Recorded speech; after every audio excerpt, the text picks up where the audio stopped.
Friends, आज की इस वीडियो में हम लोग देखने वाले हैं क्लास 10 जियोग्राफी का चैप्टर 4 जो है मिनरल रिसोर्सेज एंड इंडस्ट्रियलाइजेशन। तो यह जो चैप्टर है ना भैया बहुत बड़ा है, एकदम पढ़ने के लिए है। तो मैं आपको पीछे तरफ यहाँ पर नोट्स लिखाते जाऊंगा, आपको उसे कॉपी में नोट करना है, बस फिर आपका काम हो जाएगा। ठीक है, तो देखो ये जो चैप्टर है ना, पहले इसका हेडिंग समझो। तो मिनरल और रिसोर्स यानी कि मिनरल एज ए रिसोर्स हम पढ़ेंगे और इंडस्ट्रियलाइजेशन किस तरीके से होता है। तो ये तीन चीज़ों को हम लोग को इस चैप्टर में पूरी तरीके से पढ़ना है। तो पहले समझते हैं मिनरल के बारे में।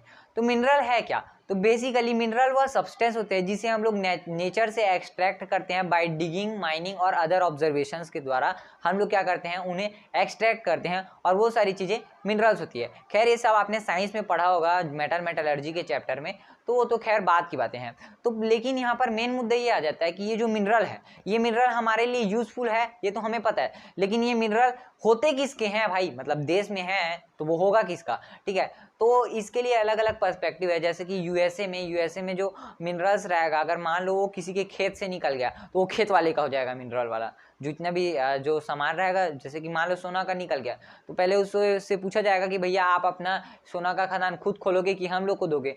अगर वो उसे बेचना चाहा तो वो जितना रकम बोलेगा उतना उसको गवर्नमेंट को उसको देना पड़ेगा। ठीक है, अदरवाइज फिर वो खुद से अपना माइन वगैरह खोलेगा। और इंडिया में ऐसा होता है कि अगर आपका कहीं पर खुल गया, मान लो आपके खेते में निकल गया क्या मिनरल, लेकिन वो मिनरल जो है बेसिकली गवर्नमेंट को जाता है, और अगर आप उस पर खोलते हैं तो आपको हैवी टैक्स भी पे करना पड़ता है। तो इतना झंझट कौन पाले, उससे अच्छा जो है लोग क्या करते हैं, बेच देते हैं। और बहुत बड़ा जो है ये कारोबार है, इसलिए इसे गवर्नमेंट ही संभालता है। तो बेसिकली मिनरल तो ये। अब जरा हम लोग इंडिया के कंटेक्स्ट में समझते हैं कि ये जो मिनरल है इसका एक्सपोर्ट इंपोर्ट किस तरीके से स्टार्ट होता है। तो बेसिकली 1990s के समय में ना, 1990s के समय में इंडिया गवर्नमेंट ने क्या किया था, प्राइवेट कंपनी को अलाउ कर दिया था इंडिया में कि आप जो है अब अपना प्राइवेट कंपनी भी खोलिए। उसके बाद जो है 1991 में हमारे यहाँ जो है लिबरलाइजेशन का प्रोसेस स्टार्ट हुआ। What do you mean by liberalisation? तो लिबरलाइजेशन भाई मतलब आप समझिए कि आपके जो कंट्री है ना, आपके कंट्री में होता ये है, अगर मान लो कोई विदेश से अगर कोई कंपनी आया तो वो जो कंपनी आएगा ना तो उसके ऊपर हैवी टैक्सेस इंपोज किए जाते हैं। तो अगर आपके कंट्री में लिबरलाइजेशन का प्रोसेस हो रहा है, इसका मतलब आप क्या कर रहे हैं, वो जो कंपनी जो फॉरेन से आएगा उसके ऊपर पहला तो चीज़ है कि उसमें टैक्स जो है आप बहुत कम कर देंगे। दूसरा ये चीज़ है कि आप जितने भी रेस्ट्रिक्शंस है उसे हटा देंगे। तो ये वाला जो प्रोसेस रहता है इससे लिबरलाइजेशन करते हैं। ठीक है, जैसे आप सब जानते हैं कि मैंने एक बताया था कि हांगकॉन्ग से जो है लोग कहाँ दुबई भाग के गए थे, इसलिए क्योंकि दुबई में पहले उन लोग ने बोल दिया था कि हम लोग कोई टैक्स वगैरह नहीं लेंगे। तो इसका मतलब हमें ये समझ आता है कि कंपनीज क्या देखती है, अपनी फायदा, और अगर आप उनसे हैवी टैक्सेस ले लेंगे तो उनका फायदा नहीं होगा। इसका मतलब आपको जो है कंट्री में जो है लिबरलाइजेशन करना होगा, जिससे जो है ग्लोबल कनेक्टिविटी बनती है। ठीक है, तो 1991 से हमारा जो लिबरलाइजेशन का प्रोसेस होता है वो स्टार्ट होता है। उसके बाद हमारा जो कंट्री है वो धीरे धीरे डेवलप होने लगता है। फिर 1993 के समय में हम बेसिकली इसी टाइम को मानते हैं जब हमें यहाँ पर एक्ट देखने को मिला था। ठीक है, माइनिंग एक्ट ऑफ इंडिया, और माइनिंग एक्ट ऑफ इंडिया में यही बताया गया था कि हम जो है अब लिबरलाइजेशन के प्रोसेस को स्टार्ट करें। उसके बाद इसके बाद जो है 3 अमेंडमेंट एक्ट होते हैं हमारे कॉन्स्टिट्यूशन में, संशोधन होता है। एक होता है 1994 में, और एक होता है 1919 में, और एक होता है 2008 में। ठीक है, तो ये 3 जो है क्या होते हैं, अमेंडमेंट होते हैं इन मिनरल के बेस पर। ठीक है, लेकिन इससे भी पहले जो है माइनिंग एक्ट लाया गया था 1952 में, जिसमें बस बोला था कि जो है मिनरल वगैरह रहेगा वो उसका गवर्नमेंट संभालेगा। उसके बाद 1957 में एक और एक्ट लाया गया, ठीक है, मिनरल एक्ट करके, और वो जो मिनरल एक्ट था उसमें जो है हमारे मिनरल्स को 4 कैटेगरी में बांट दिया गया। ठीक है, 1957 में जो है एक एक्ट लाया गया, तो इसमें जो है मिनरल को 4 कैटेगरी में बांटा गया। फर्स्ट होता है क्या, एटॉमिक मिनरल, यानी कि जैसे कि आप सब जानते हैं न्यूक्लियर रिएक्टर में यूरेनियम और प्लूटोनियम के जो है उनके जो न्यूक्लियस रहते हैं उसको न्यूट्रॉन वगैरह दे के उसे फाड़ा जाता है और उससे एनर्जी लिया जाता है। तो वो खैर आपको साइंस में पढ़ना है। तो एटॉमिक एनर्जी मतलब जब हम लोग किसी एटम को डिसबैलेंस करके उससे एनर्जी निकालते हैं तो उसे एटॉमिक एनर्जी कहा जाता है, और इसमें हम लोग बेसिकली यूरेनियम और थोरियम का यूज़ करते हैं। तो फर्स्ट हो गया क्या, एटॉमिक मिनरल। ओके सेठ जी, अब दूसरा क्या है, तो दूसरा हो जाएगा क्या, नेचुरल ऑयल और गैस। ठीक है, ऑयल एंड गैस। ठीक है, नेचुरल ऑयल और गैस, माने पेट्रोलियम की बात चल रही है यहाँ पे, पेट्रोलियम हो गया और CNG LPG ये सब गैस के बारे में बात कर रहे हैं। तो दूसरा चीज़ तो हो गया। और तीसरा चीज़ में ना क्या किया गया, मेजर मिनरल बांट दिया गया, मेजर, और एक बांट दिया गया माइनर। अब ये जो मेजर है, मेजर में मतलब जो बड़ा बड़ा रहेगा, जैसे आयरन और हो जाएगा, और जैसे मैग्नीशियम और क्रोमाइट और वो जो बड़े बड़े सब्सटेंस हैं।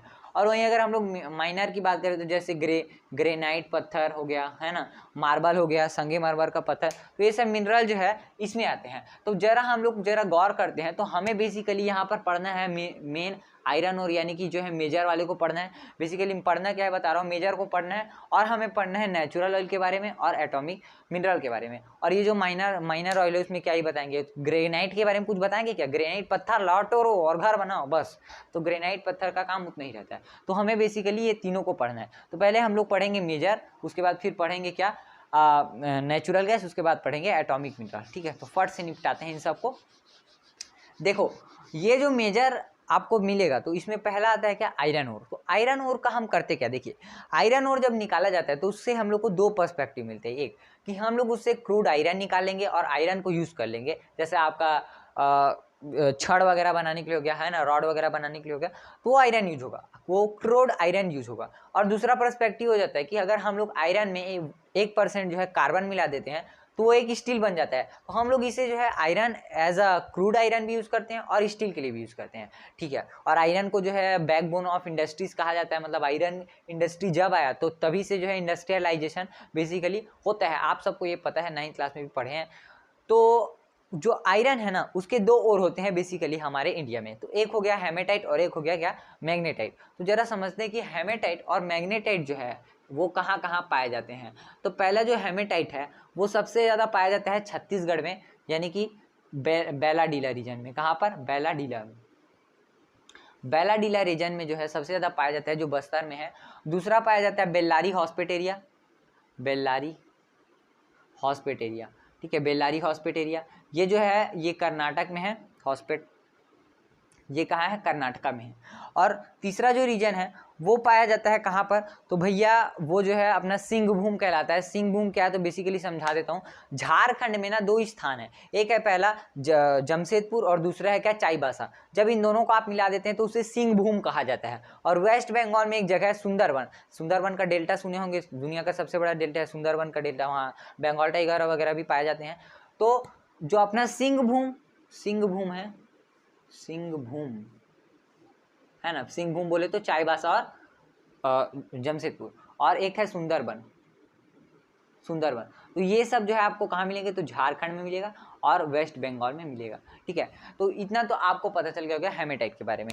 अच्छा, और मैग्नेटाइट, तो पूछोगे सर जी हेमेटाइट और मैग्नेटाइट में कौन ज़्यादा अच्छा है, तो दोनों बरोबर हैं, लेकिन हमारे यहाँ जो पाया जाता है ज़्यादातर वो हेमेटाइट ही पाया जाता है। ठीक है, और मैग्नेटाइट का क्या है, तो मैग्नेटाइट जो है बेसिकली कहाँ पाया जाता है, राजस्थान हो जाएगा, गोवा हो जाएगा, कर्नाटक हो जाएगा, केरला हो जाएगा, आंध्र प्रदेश हो जाएगा, अपना झारखंड हो जाएगा, और भी रीजन्स है जहाँ पर ये पाया जाता है। और बेसिकली इसे आप लोग देखें तो वर्ल्ड, ऐसा माना जाता है कि वर्ल्ड का सबसे ज़्यादा जो है हेमेटाइट बेलाडीला रीजन में पाया जाता है। ठीक है, मतलब बेलाडीला रीजन जो है मतलब वर्ल्ड का सबसे ज़्यादा वहाँ पर आयरन और पाया जाता है, जितना आप लोग ने अभी खोजा भी नहीं है, मतलब उतना ज़्यादा पाया जाता है, ऐसा एस्टिमेट किया जाता है। तभी तो भाई भिलाई स्टील प्लांट बनाया गया, तो उसको आप लोग लिख लीजिए।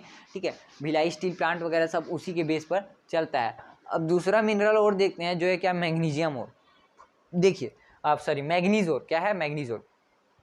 मैग्नीज बेसिकली यूज़ किया जाता है एज अ स्टील बनाने के लिए। उसे हम लोग क्या करते हैं, आयरन के साथ एलॉय करते हैं। अब एलॉय का मतलब क्या है तो जरा बता देता हूँ। एलॉय का मतलब होता है जब हम लोग किसी दो एलिमेंट को एक साथ मिलाते हैं होमोजीनियस मिक्सचर के। अब होमोजीनियस मिक्सचर मतलब जिसमें आप पता ही ना लगा सकें कि वो कौन सा एलिमेंट से मिलकर बना है। ठीक है, तो जब हम लोग दो चीज़ों को मिक्स कर देते हैं तो इसमें हम लोग आयरन और मैग्नीज को मिक्स करके स्टील बनाते हैं, जिसमें 12 से 14% क्या होता है, आपका मैग्नीज मिला होता है। तो मैग्नीज बेसिकली हमें एलॉय करने में यूज़ किया जाता है। अब मैग्नीज का दूसरा यूज़ सुनिए। देखिए, जब मैग्नीज को आप स्टील के साथ मिला देते हैं ना, मैं क्या बोल रहा हूँ सुनो, मैग्नीज को जब आप स्टील के साथ मतलब स्टील पहले से है उसके साथ अगर आप मिला देते हैं तो आपको एक हार्ड स्टील मिलेगा। मतलब वो इतना ज़्यादा हार्ड रहता है, बहुत ही ज़्यादा हार्ड रहता है, नहीं बता सकते आपको, बहुत ज़्यादा हार्ड रहता है वो। अच्छा, तो मैंगनीज से पाया कहाँ कहाँ जाता है, तो जरा लिख लीजिए कि मैंगनीज जो है सबसे ज़्यादा कहाँ पाया जाता है, तो झारखंड में पाया जाता है, एक कर्नाटक में पाया जाता है और मध्य प्रदेश में पाया जाता है। और ये आपको छत्तीसगढ़ में कहाँ देखने को मिलेगा, तो बिलासपुर वाले रीजन, सेमरा वाला रीजन हो जाएगा, सेमरा अपना क्या बोलते हैं इसको, सॉरी सेमरा में पाया जाता है। और आपका मुलमुला में पाया जाता है, इधर उधर पाया जाता है, बिलासपुर के एरिया में पाया जाता है, ठीक है। ठेलकाडी वाला रीजन बोल रहा था यार, सेमरा जो है ठेलकाडी पास में है, वही पास जो है मैंगनीज पाया जाता है, ठीक है। और बिलासपुर वाला रीजन है, वो अपना बिलासपुर वाला रीजन मान के चलिए आप, ठीक है। तीसरा आता है आपका क्या, क्रोमियम। क्रोमियम का एक ओनली एंड ओनली और मिलता है जिसे हम लोग कहते हैं क्रोमाइट। बेसिकली क्रोमियम को भी हम लोग यूज़ करते हैं हार्ड सब्सटेंस बनाने के लिए। तो क्रोमियम का पहला यूज़ समझिए, जब हम लोग क्रोमियम को स्टील के साथ एलॉय कर देते हैं, यानी कि स्टील के साथ, क्या बोल रहा हूँ मैं, स्टील के साथ एलॉय, उतने टाइम मैग्नीशियम को स्टील के साथ, अब क्रोमियम को स्टील के साथ जब हम लोग एलॉय कर देते हैं तो हमें मिलता है एक बहुत ही ज़्यादा हीट रेजिस्टेंस सब्सटेंस। और वो इतना ज़्यादा हीट रेजिस्टेंस रहता है जिसका जो है हम लोग उसे लावा से भी ज़्यादा गर्म कर दें तो वो पिघलेगा नहीं, मतलब टंगस्टन टाइप से हो जाएगा वो, ठीक है। और जब हम लोग उसी ये जो है अपना टंगस्टन है, क्या बोलते हैं, टंगस्टन। टंगस्टन आपको पता होगा कि वो जो है फिलामेंट में डाला जाता है टंगस्टन। जब हम लोग टंगस्टन के साथ 3% क्रोमियम मिला देते हैं, ठीक है, क्रोमियम मिला देते हैं, ठीक है, तब ये बनाता है क्या, हैमर, HAMMER, हैमर। और एक्स माने छीनियों हथौड़ा जो रहता है ना, वो किससे बनता है, जब हम लोग टंगस्टन और 3% क्रोमियम को मिला देते हैं। और अगर मान लो आप इसमें और भी ज़्यादा मिला दिए तो उसके बाद ये जो है अपने यूटेंसिल वगैरह बनाने के लिए यूज़ किया जाता है। यूटेंसिल बोले तो बर्तन वर्तन बनाने के लिए यूज़ किया जाता है। माने टंगस्टन और क्रोमियम को मिलाने से हमें क्या मिलता है, हैमर वगैरह मिलता है। तो ये खैर क्रोमाइट का और हो गया। उसके बाद नेक्स्ट और आता है आपका लेड का और, क्या है, लेड। तो लेड बेसिकली क्या है, तो ये इलेक्ट्रॉनिक सामान में ज़्यादातर यूज़ किया जाता है। आपको पता होगा कि लेड कहाँ कहाँ यूज़ किया जाता है। अच्छा, क्रोमियम कहाँ कहाँ मिलता है नहीं पता है। देखो क्रोमियम जो है सबसे ज़्यादा सुकिंदा वैली में पाया जाता है। कहाँ पर, सुकिंदा वैली। अब ये क्या है सर जी, तो सुकिंदा वैली। पहले तो आप वैली का मतलब समझिए। देखिए जब दो पहाड़ है ना, दो पहाड़ है इधर उधर और उनके बीच से कोई नदियाँ बह रहा है तो उसको क्या बोलते हैं, वैली। उस जगह को क्या बोलते हैं, रिफ्ट वैली। जैसे हम लोग बोलते हैं नर्मदा वैली, यानी कि वो दो पहाड़ विंध्याचल और सतपुड़ा के बीच से जाता है, इसलिए हम लोग उसको वैली बोलते हैं। तो कहीं पर वैली बोल रहा है तो वहाँ पर क्या हो रहा है, बीच से जा रहा है दो पहाड़ के। तो सुकिंदा वैली, यानी सुकिंदा वैली दो जगह के बीच में होगा। तो उड़ीसा में एक जगह है कटक, आपने देखा होगा कटक, ठीक है, rice research, national rice research institution है कटक, और जजपुर, इन दोनों के बीच में, बीच वाला जो रीजन है, इन दोनों के बीच में जो रीजन आता है उसी को सुकिंदा वैली कहा जाता है, जहाँ पर क्रोमियम का सबसे बड़ा भंडार में देखने को मिलता है। ये जो है छत्तीसगढ़ में उतना ज़्यादा नहीं पाया जाता क्रोमियम। हमारा नेक्स्ट एलिमेंट आता है, मतलब उसका और आता है जो है क्या, टंगस्टन। तो टंगस्टन आपको बेसिकली पता है ये हमारे बल्ब के फिलामेंट में यूज़ किया जाता है। अब ऐसा किया इसलिए जाता है क्योंकि ये जो टंगस्टन रहता है इसका मेल्टिंग पॉइंट रहता है 380 डिग्री सेल्सियस, यानी कि 380 डिग्री सेल्सियस, जो लावा से भी ज़्यादा रहता है। मतलब ये लावा से भी ज़्यादा गर्म रहता है, मतलब इसको उतना ज़्यादा गर्म करने के बाद भी ये पिघलता नहीं है, जिस कारण से क्या होता है, वो फिलामेंट गर्म हो जाता है और गर्म होने के बाद ग्लो करने लगता है। वही जो है हमारे बल्ब वगैरह में डाला जाता है। तो टंगस्टन का बेसिक यूनिट यही होता है कि इसमें जो है हार्डनेस का ही, इसका प्रॉपर्टी ही यही रहता है कि बहुत ज़्यादा हार्ड सब्सटेंस रहता है और इसका मेल्टिंग पॉइंट बहुत ज़्यादा हाई रहता है। इसलिए हम लोग इसको जो है एलॉय कर कुछ चीज़ें बनाते हैं। जैसे हम लोग टंगस्टन को जब टंगस्टन कोबाल्ट और क्रोमियम टंगस्टन कोबाल्ट और क्रोमियम को स्टेलाइट, यानी कि लिख देता हूँ, tungsten plus cobalt plus chromium, ठीक है, CR बोल रहा हूँ, क्रोमियम समझ जाना। और जब हम लोग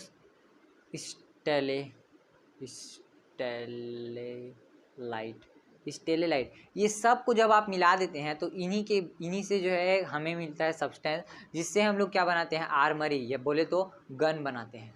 सोचो, मतलब टंगस्टन इतना ज़्यादा हार्ड रहता है किसी का जो है गन बना रहता है, दिलों का स्कूटर AK-47, वो सब गन वगैरह के लिए क्या यूज़ किया जाता है, टंगस्टन, कोबाल्ट और क्रोमियम और सेलेराइट को मिला दिया जाता है, ठीक है, और इससे जो है गन वगैरह बनाया जाता है। अब इसका और क्या बेसिक यूनिट बताऊँ, ये जान लो कि ये जो है कहाँ कहाँ पाया जाता है, तो ये अपना बेसिकली राजस्थान में पाया जाता है, महाराष्ट्र में, कर्नाटक में और वेस्ट बंगाल में, 4 जगह पाया जाएगा। Rajasthan, Maharashtra, Karnataka, West Bengal, Rajasthan, Maharashtra, Karnataka, West Bengal, Rajasthan, Maharashtra, Karnataka, West Bengal, Rajasthan, Maharashtra, Karnataka और वेस्ट बंगाल, 4 जगह पर ये पाया जाएगा, ठीक है। टंगस्टन कहाँ पाया जाएगा, राजस्थान, महाराष्ट्र, कर्नाटक और वेस्ट बंगाल में, ठीक है। तो ये तो खैर आपका टंगस्टन है। इसके बाद आपका नेक्स्ट आता है कॉपर। कॉपर जो आपको पता है इलेक्ट्रॉनिक चीज़ों के लिए बहुत ज़्यादा यूज़ किया जाता है, क्योंकि ये इलेक्ट्रॉन्स को मतलब इलेक्ट्रिसिटी को बेसिकली बहुत अच्छी तरीके से पास कराने में हेल्प करता है, ठीक है। ये गुड कंडक्टर होता है इलेक्ट्रिसिटी का, इसलिए इसे इलेक्ट्रिसिटी में यूज़ करते हैं। और यही जो है जब कॉपर और टिन को जब हम लोग मिला देते हैं तो ये बन जाता है क्या, ब्रॉन्ज, मतलब ब्रॉन्ज मेडल वाला जो मिलता है ना, तो जब कॉपर और टिन को एलॉय कर दिया जाता है तो ये बन जाता है क्या, ब्रॉन्ज, ठीक है। इसी से बनाया जाता है क्या, ब्रास, और ब्रास का ही बनाया जाता है क्या, कॉइन, मतलब कि जो ब्रास रहता है वो बेसिकली कॉपर से बना रहता है, और वही जो ब्रास रहता है एज अ मिंट यूज़ किया जाता है किसमें, कॉइन वगैरह में। तो 10 रुपये का वाला जो सिक्का रहता है वो बेसिकली इसी ब्रास से बना रहता है, ठीक है। तो ये जो रहेगा ये अपना कॉपर है। तो कॉपर कहाँ कहाँ पाया जाता है, तो कॉपर बहुत जगह पाया जाता है, जैसे राजस्थान हो गया, महाराष्ट्र हो गया, गोवा हो गया, है ना, कर्नाटक हो गया, आंध्र प्रदेश हो गया, और अपना ऊपर वाले में आसाम हो जाएगा, अरुणाचल प्रदेश, यूपी, मध्य प्रदेश, बहुत जगह पाया जाता है। तो बेसिकली आपको याद रखना है कोंटे वाला, यानी जो मैप है उसके कोंटे वाला इधर और इधर कोंटे वाला, और ऊपर में यूपी मध्य प्रदेश वाला एरिया, इतना आपको याद रखना है, ठीक है। अच्छा, और ये जो इसी का जो है एमपी में ये जो है बालाघाट में इसी का, जैसे हमारे यहाँ भिलाई स्टील प्लांट है, वहाँ भी जो है मलकानजी प्लांट है, तो वो मलकानजी प्लांट जो है कॉपर का है, जो बालाघाट में है। बालाघाट तो सबको पता होगा ना, मध्य प्रदेश में है, ठीक है। कॉपर भी खत्म हो गया। अब देखते हैं क्या, लेड। तो लेड जो है बेसिकली आपको पता है इलेक्ट्रॉनिक सामान वगैरह में यूज़ किया जाता है। लेड बेसिकली लेदरा टाइप का दिखता है थोड़ा सा, मतलब वो थोड़ा डल दिखता है, ठीक है। और लेड जो है आपको पता है बहुत ही कम रिएक्टिव रहता है, आप ये सब प्रॉपर्टी जानते हैं। एक प्रॉपर्टी और रहती है कि इसमें जो है टेट्रा इथाइलिन लेड पाया जाता है, ठीक है। जिस प्रकार आपको टेफ्लॉन का यूनिट पूछा जाए तो आप बताओगे क्या, टेट्रा फ्लोरोइथाइलिन, ठीक है, टेट्रा फ्लोरोइथाइलिन बताओगे। पॉलीटेट्रा फ्लोरोइथाइलिन बोलोगे तो वो हो जाएगा टेफ्लॉन। लेकिन मैं टेफ्लॉन का यूनिट पूछूं तो आप बताओगे टेट्रा फ्लोरोइथाइलिन। उसी तरीके से जब हम लोग लेड बनाते हैं ना किसी चीज़ का, तो लेड का बेसिक यूनिट होता है क्या, टेट्रा इथाइलिन लेड, और इसी को बेसिकली इंसेक्टिसाइड्स वगैरह में डाला जाता है। अब लेड कहाँ पाया जाएगा, तो राजस्थान में पाया जाएगा। इसका एक ट्रिक मैं बता रहा हूँ कि सिलिकॉन और लेड जहाँ पर भी पाए जाएंगे वहाँ भीषण गर्मी होगी, मतलब वहाँ पर गर्मी होता है, जहाँ पर बालू वगैरह पाया जाता है वहाँ पर सिलिकॉन अच्छी तरीके से पाया जाता है। ऐसा क्यों है, तो क्योंकि ये प्रॉपर्टी है उसकी कि जहाँ पर पानी रहेगा, यहाँ पर लाइम स्टोन रहेगा, और जहाँ पर सैंड रहेगा, वो उन सब से साथ मिलकर जो है पाया जाता है। जैसे अगर आप कैलिफोर्निया की बात करें तो कैलिफोर्निया भी एक माउंटेनियस रीजन है जो यूएसए में है, और हमारा बेंगलोर की बात करें, बेंगलोर भी एक अपना रीजन है। तो अलग अलग रीजन का अलग अलग रहता है। लेकिन लेड बेसिकली जो है, सिलिकॉन बेसिकली अदर एरिया में पाया जा सकता है, लेकिन लेड जो है वो आपको हमेशा देखना गर्म वाले जगह पर ज़्यादा पाया जाएगा, ठीक है, लेड, ठीक है। तो आपका लेड भी खत्म हो गया। अब आते हैं किस पे, बॉक्साइट पे। तो बॉक्साइट से हम क्या एक्सट्रैक्ट करते हैं, तो भाई बॉक्साइट से हम लोग एल्यूमिनियम एक्सट्रैक्ट करते हैं, Al2O3.2H2 इसका फॉर्मूला होता है, ठीक है। तो बॉक्साइट जो है बेसिकली उड़ीसा वाले रीजन में आपको बहुत ज़्यादा मिलेगा, कालाहांडी से रीजन लेके कोरपुट से, है ना, कियोंझार, ये जो एरिया है मतलब उसका उड़ीसा का एरिया है, उनके बीच में पाया जाता है। खैर उसका उतना डिटेल नहीं जाना है, कहाँ कहाँ मेन पाया जाता है। तो ये देखो, छत्तीसगढ़ में, आंध्र प्रदेश में, और पाया जाएगा महाराष्ट्र में और एमपी में, 4 जगह पाया जाएगा। तो पहले समझते कि छत्तीसगढ़ में कहाँ पाया जाएगा, तो कोरबा और सरगुजा एरिया हो जाएगा। अपना आंध्र प्रदेश कहाँ पाया जाएगा, तो विशाखापट्टनम हो जाएगा। एमपी में कहाँ पाया जाएगा भाई, तो बालाघाट वाला रीजन हो जाएगा, वहीं पर जो है ये पाया जाएगा, ठीक है। तो इस तरीके से आपका जो बॉक्साइट वगैरह सब खत्म हो गया। अब हम लोग देखते हैं क्या, कोल। देखो कोल जो है ना कभी भी पाया जाएगा तो वो हमेशा वैली में पाया जाता है। अब ये मेन जो है 4 वैली आपको पढ़ने हैं, मतलब 2 वैली पढ़ना है और 2 बेसिन पढ़ना है। बेसिन क्या होता है आपको पता है कि जो रिवर जो एक सिस्टम बनाता है, ठीक है, और वो जो सिस्टम वाला जो एरिया है वहाँ का एरिया, उस एरिया को क्या बोला जाता है, बेसिन बोला जाता है, ठीक है। तो फर्स्ट हो जाएगा आपका दामोदर घाटी, दामोदर वैली, दामोदर वैली, ठीक है, दामोदर वैली। सेकंड हो जाएगा सोन वैली, ठीक है।